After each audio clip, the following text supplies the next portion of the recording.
Thanks for viewing this presentation. This is Tony Novak. I'm a small business accountant based in the Philadelphia area.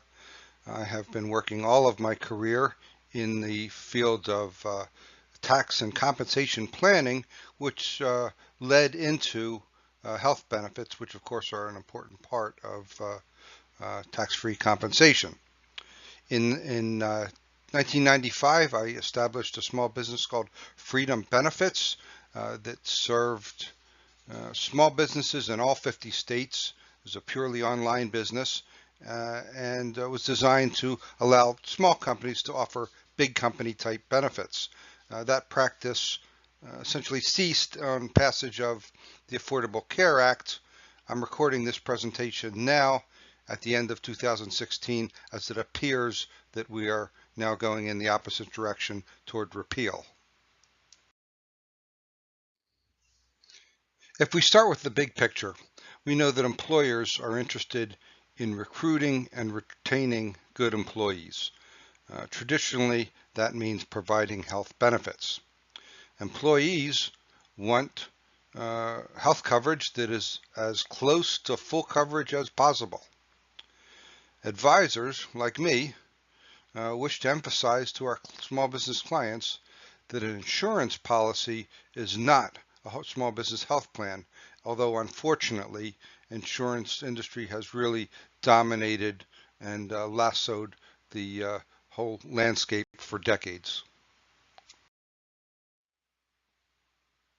Where do we stand today? Well, since the surprise election of Donald Trump, it appears that the forecast for small business health benefits is entirely different than we would have guessed a month and a half ago. Certainly there's quite a bit of uncertainty. No one debates the fact that we are facing rising prices and will continue to face rising prices for the foreseeable future. And clearly, from what I see and what I read, the level of dissatisfaction with the current health plans and options available is highest among the small business market. So what's the situation today that would cause a small business owner to take a second look and reevaluate their health plan strategy? We're anticipating a repeal of parts of the Affordable Care Act. We're told that this is going to be the first order of business of Congress when they resume in 2017. The initial focus is to repeal the tax penalties applied to individuals and businesses for failure to comply with the Affordable Care Act. All of my projections and recommendations at this point are based on the assumption that that will happen in some form. The second forecast and current situation is that we anticipate a decline and scattering of the health insurance markets.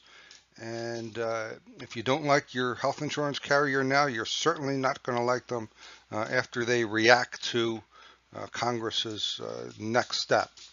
So my recommendation is we can't do anything about that. Let's focus on the areas where we can make a difference.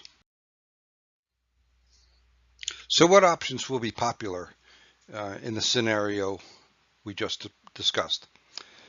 The return of health reimbursement arrangements is likely to be the first small business reaction. We will see an increase in demand for consumer-driven health plans, and in combination with one of those or both of those, an increase in interest in flexible spending accounts, dependent care options, and dental care and other ancillary benefits as part of a small business controlled health plan. I recommend that small businesses first take a fresh look at what you're really trying to accomplish. Very specifically, whether it's recruiting, retention, what do you need to do, what do you want to do with your small business health plan. And then second, tied in with that, and perhaps even more important, set a budget that works for you, not a budget that's dominated by the market or tax law or anything else. I hear numbers like we want to start a health plan but we can only afford $100 per employee per month. Well, fine. Start there. Use that budget. It's up to you at this point. Second, the basic requirement of a health plan is that it be a written document communicated to employees. And I like to say, if you're going to put it in writing, it might as well be a good document in writing, and that's where I think I can step in and help. The third is communicate with employees. This is an ongoing process. Starts with communicating the objectives, enrollment, discussion of options, and then plan administration as an ongoing task. Of course, claim settlement is important, and that's particularly an issue with small businesses that need to handle claims but need to also abide by HIPAA requirements that they not be involved in employees' health personal information. And then finally, I'll repeat what I said earlier. It makes no sense to align your small business with a health insurance policy or plan in this type of market. Set your own course and let the insurance fill in from there.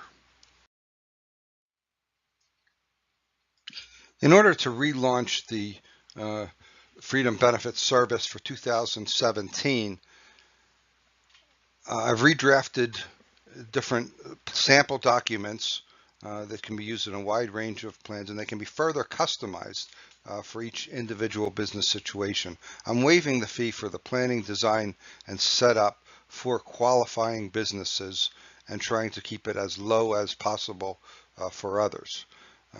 The fee for plan administration, straight $8 per month. From what I can see, that's consistent with industry standards. And the idea is that for little or nothing, small business can get started with a health plan similar to that enjoyed by an employee of a much larger company. So thanks for listening. Check out Freedom Benefits website. My email and phone number are listed on the top of each page. I'd love to hear from you.